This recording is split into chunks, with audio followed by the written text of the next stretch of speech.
Nagpasalamat ang P-pop boy group na SB19 sa kanilang fans matapos ang matagumpay nilang sold-out finale ng Wakas at Simula The Trilogy concert sa SMDC Festival Grounds.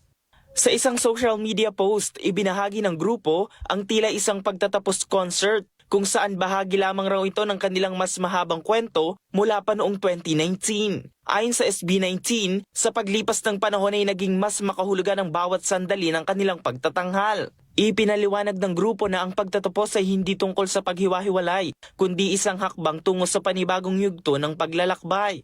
Ang nasabing concert ay huling bahagi ng kanilang trilogy tour at kauna-unahang outdoor concert ng grupo.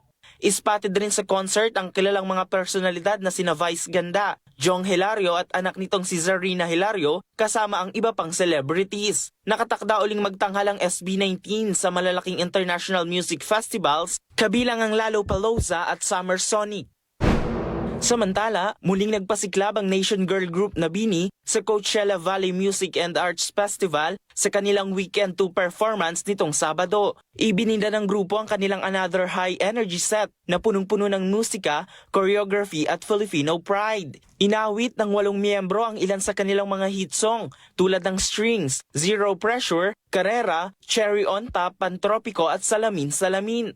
Tampok din sa kanilang set ang kahangahangang stage visuals at kanilang mga outfit. Sa kalagitnaan ng kanilang performance ay nagpakilala ang bawat miyembro gamit ang iba-ibang dialects sa bansa. Itinuring naman ang kanilang pagtatanghal bilang celebration ng original Filipino music sa global stage. Spotted rin ang aktres na si Ann Curtis sa event na nagbahagi pa ng mga larawan sa kanyang social media. Dashion Pablo, IBC News.